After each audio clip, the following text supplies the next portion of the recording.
¿Qué tal? Muy buenas noches. Hoy estamos analizando el libro Matar al huésped del autor Michael Hudson. Michael Hudson es uno de los principales economistas del mundo. Trabaja como asesor en finanzas y fiscalidad de gobiernos en todo el mundo, como Grecia, Islandia, Letonia y China. Es profesor de investigación de la Facultad de Económicas de la Universidad de Missouri e investigador asociado del Instituto Levy. Es ex economista de Wall Street y tiene amplia experiencia en balanza de pagos y bienes inmobiliarios en el Chase Manhattan Bank, ahora JP Morgan Chase, Arthur Anderson y después en el Hudson Institute. En 1990 colaboró en el establecimiento del primer fondo soberano de deuda del mundo para Scudder, Stephen y Clark.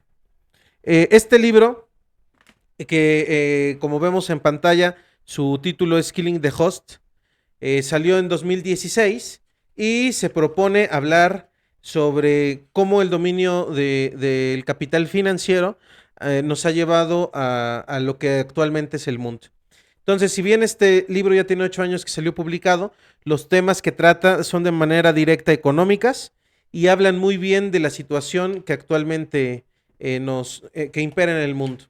Entonces, a manera de invitar a la lectura y el debate de estos temas, procederé a leer el prólogo de mano del mismo autor. Los bancos de hoy en día tratan de evitar el debate en torno a la cuestión de cómo el exceso de préstamos y la deflación de la deuda causan austeridad y contracción económica. La negativa a afrontar las limitaciones de la economía en lo que respecta a su capacidad de pago amenaza con sumergir la mano de obra y la industria en el caos. En 2008, pudimos ver un ensayo general de esta deriva, cuando Wall Street convenció al Congreso de los Estados Unidos de que la economía no podría sobrevivir si no se rescataba a los banqueros y a los tenedores de bonos, cuya solvencia se consideró una condición previa para que la economía real pudiera funcionar. Los bancos fueron salvados, pero no la economía. No se tocó el tumor de la deuda que siguió ahí. Los propietarios de viviendas, las finanzas urbanas y estatales y los fondos de pensiones fueron sacrificados a medida que los mercados se contraían, seguidos por la inversión y el empleo. Desde el año 2008, ahorrar quiere decir pagar las deudas con el sector financiero, no invertir para hacer crecer la economía. Este tipo de ahorro zombie drena el flujo circular de la economía entre productores y consumidores, a la manera de que los médicos medievales desangran la economía mientras afirman que la están salvando. Las finanzas extractivas dejan las economías escuálidas al acaparar sus incrementos de ingreso y luego emplear esas incautaciones de manera depredadora para intensificar el grado de explotación y no para sacar a la economía de la deflación de la deuda. El objetivo financiero se reduce a extraer ingresos en formas de intereses, comisiones y amortizaciones sobre las deudas y las facturas impagas. Si estas rentas financieras son depredadoras y si las ganancias de capital no han sido generadas por la propia iniciativa y mano de obra, entonces el 1% no merece reconocimiento alguno por haber creado el 95% del ingreso añadido desde el año 2008. En realidad, lo ha tomado del 99% restante. Si es cierto que la banca ofrece servicios de un valor equivalente al de la riqueza gigantesca que ha derivado para el 1%, ¿por qué necesitaría entonces ser rescatada? Cuando el sector financiero obtiene todo el crecimiento económico tras los rescates, ¿cómo ayuda esto a la industria y al empleo cuyas deudas se mantienen en los libros de cuentas? ¿Por qué no se rescató el empleo y la inversión en capital tangible, liberándolos a ellos de su deuda estructural? Si el ingreso refleja la productividad, ¿cómo es que los salarios llevan estancados desde la década del 70, cuando la productividad se ha disparado? ¿Cómo es que las ganancias se las ha llevado los bancos y los financieros y no los trabajadores? ¿Por qué la contabilidad nacional actual excluye el concepto de ingresos no ganados, renta económica, que era el principal foco de atención de la teoría clásica del valor y de los precios? Si la economía consiste realmente en un ejercicio de libre elección, ¿por qué los proselitistas de los intereses de los rentistas han considerado necesario excluir la historia del pensamiento económico clásico del plan de estudios? La estrategia del parásito consiste en sedar al huésped para impedir que estas preguntas lleven siquiera a plantearse. Este espejismo Censor es la esencia de la política posclásica, adormecida por los neoliberales prorrentistas, antiobreros y antiestado. Su lógica está diseñada para que parezca que la austeridad, la extracción de renta y la deflación de la deuda que están matando a la economía son un paso adelante. Las generaciones futuras quizás vean el grado en que esta ideología autodestructiva ha revertido la ilustración y se está repartiendo la economía global de nuestros días como una de las grandes capturas oligárquicas en la historia de la civilización. El poeta Charles Baudelaire dijo en broma que el diablo gana en el momento en que es capaz de convencer al mundo de que no existe. Los 12 temas de este libro. Le recordamos, es el libro Matar al huésped, Killing the Host, de Michael Hudson.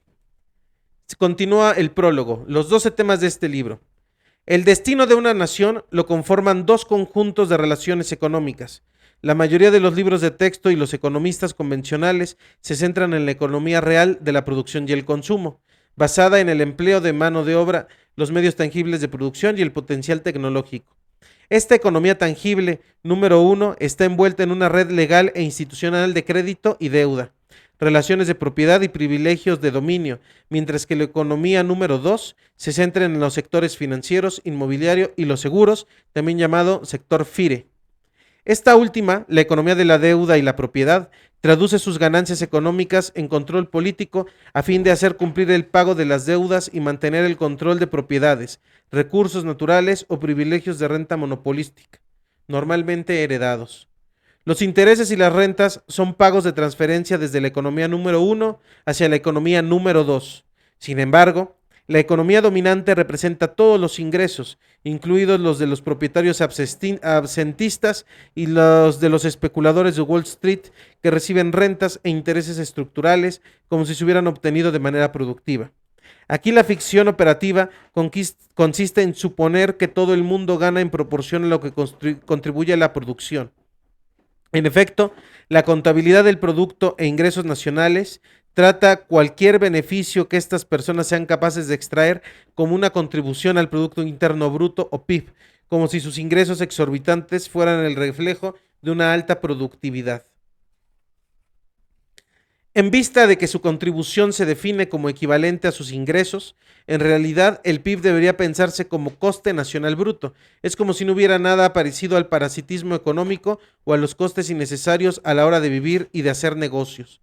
No se reconoce que haya almuerzo gratis ni, por lo tanto, la existencia de una economía número 2 que no contribuya de manera productiva a la economía número 1. Tema número 2. Los bancos de hoy en día no financian inversiones significativas en fábricas, nuevos medios de producción o investigación y desarrollo. Han dejado de lado aquel préstamo productivo que se suponía que debía proporcionar a los prestatarios los medios para devolver la deuda. Antes bien, los bancos prestan en gran medida tomando como garantía bienes ya existentes, sobre todo bienes raíces, que respaldan el 80% de los préstamos bancarios, acciones y bonos. El efecto producido es el de transferir la propiedad de estos activos, no que se produzcan más. Tema número 3. Los prestatarios utilizan estos préstamos para hacer subir los precios de los activos que compran a crédito. Casas y edificios de oficina, empresas enteras, mediante compras con deuda apalancada e infraestructura del sector público donde instalar cabinas de peaje e imponer precios de accesos generadores de rentas. Los préstamos respaldados por estos activos hacen subir los precios, inflación del precio de los activos. Tema número 4. El pago de estos préstamos con intereses deja menos sueldo o ganancia disponible para gastar en bienes de consumo o bienes de capital. Esta deflación de la deuda es la inevitable sucesora de la inflación del precio de los activos. El servicio de la deuda y los pagos de la renta encogen los mercados, el gasto del consumidor, el empleo y los salarios.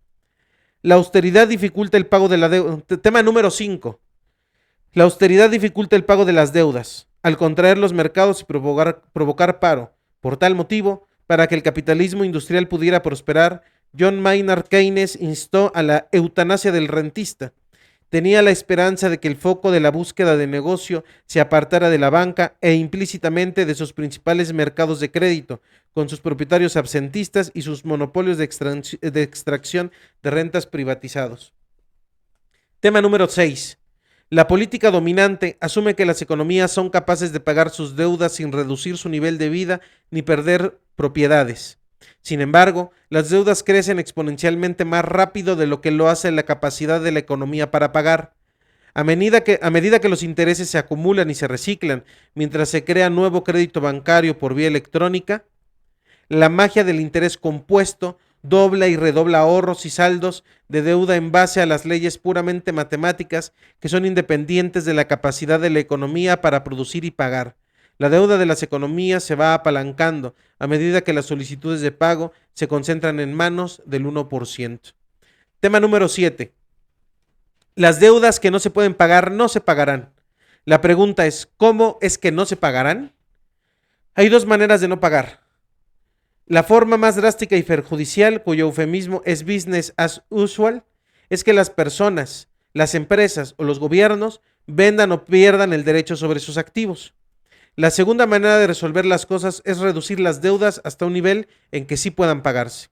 Los banqueros y los tenedores de bonos prefieren la primera opción e insisten en que todas las deudas se pueden pagar si es que existiera voluntad de hacerlo. Es decir, la voluntad de irles transfiriendo propiedades. Esta es la solución que los economistas monetaristas convencionales, las políticas públicas y los medios de comunicación popularizan en forma de moralidad de base. Pero lo que hace es destruir la economía número 1 para enriquecer al 1% que domina la economía número 2. Tema número 8. Una economía de la burbuja puede posponer el colapso si los bancos prestan en condiciones más favorables, para permitir que los prestatarios hagan subir los precios de las bienes raíces y otros activos. Esta inflación se convierte en la única manera de pagar a los acreedores. A medida que la economía se va endeudando cada vez más, permite que a los deudores pagar a sus acreedores con más préstamos respaldados con garantías cada vez más caras. De hecho, para sostener este tipo de burbuja, los nuevos préstamos y las deudas deben crecer de forma exponencial, al igual que se necesitan nuevos suscriptores para sostener una cadena de mensajes o un esquema Ponzi. Seguimos en el 8. Después de 2001, unos precios en ascenso tentaron a los compradores de vivienda a pedir prestado para comprar activos y para pagar los intereses solicitaron créditos respaldados con las ganancias obtenidas por el aumento de los precios de los activos. Pero lo que en un principio parecía ser una máquina autoinflable en movimiento perpetuo, dio lugar a un crack en el momento en que el ingreso actual dejó de cubrir el coste de los intereses. Hacia el año 2007, los especuladores dejaron de comprar y comenzaron a vender la propiedad, hundiendo su precio. Las deudas quedaron como estaban, llevando el patrimonio neto a valores negativos. Tema número 9. Los bancos y los tenedores de bonos se oponen a las cancelaciones de deudas como vía para pagar la deuda en línea con los ingresos y con las valoraciones históricas de los activos. Las demandas de pago por parte de los acreedores ponen la economía al servicio de la economía financiarizada número 2, en lugar de proteger la endeudada economía número 1, es decir, la de la producción y el consumo. Lo que se consigue es llevar a ambas economías a la quiebra. Tema número 10. El sector financiero, es decir, el 1%, respalda a las oligarquías. Recientemente los acreedores de la zona euro pusieron a tecnócratas al mando de Grecia e Italia, dos países muy endeudados, y bloquearon referendos democráticos para aceptar o no los rescaten y las cláusulas de austeridad asociadas a ellos. Se trata de una política que data de la década del 60 y 70, cuando el FMI y el gobierno de Estados Unidos empezaron a apoyar a las oligarquías y a las dictaduras militares del tercer mundo favorables a los acreedores. Tema número 11. Todas las economías son economías planificadas. La cuestión es ver quién hace la planificación, los bancos o los gobiernos electos. La planificación y estructuración de la economía se pondrán al servicio de los intereses financieros a corto plazo o buscarán promover la modernización industrial y la mejora a largo plazo en los estándares de vida. La inversión pública, así como las políticas fiscales orientadas a corregir el flujo de los salarios hacia la riqueza rentista, es denunciada por los bancos como el camino de la servidumbre. Sin embargo, se precisa una fuerte regulación pública para evitar la polarización de las economías entre deudores y acreedores y para impedir que el sector financiero imponga políticas de austeridad y conduzca la economía por el camino del peonaje por deudas. Tema número 12 y último. La tendencia del sector financiero a querer aumentar su poder político tiene una dimensión fiscal que resulta fatal. Cualquier renta económica libre de impuestos queda disponible para transformarse en interés para los bancos. Por lo tanto, los bancos abogan por liberar de impuestos la propiedad inmobiliaria, la renta de los recursos naturales y la manipulación monopolística de los precios. Ellos van en contra de la política fiscal de gravar y disprivatizar la renta económica y las ganancias del precio de los activos, el capital. La teoría clásica del valor y los precios demuestran que un impuesto sobre la renta no aumenta los precios, sino que se pagan de la renta, absorbiendo el exceso del precio sobre el coste o valor intrínseco. Este fue el objetivo político de los economistas defensores del libre mercado, desde los fisiócratas hasta Adam Smith, pasando por John Stuart Mill y la era progresista. A finales del siglo XIX recibió el nombre de socialismo, que en su acepción original significaba liberar los mercados de las herencias políticas de aquellos privilegios feudales que cercaban las tierras comunales y privatizaban la infraestructura pública. Recuerden darnos like si les ha gustado el video y suscribirse para que nos ayuden a que el algoritmo nos haga relevantes o más relevantes dentro de YouTube. Les agradecemos y muchas gracias.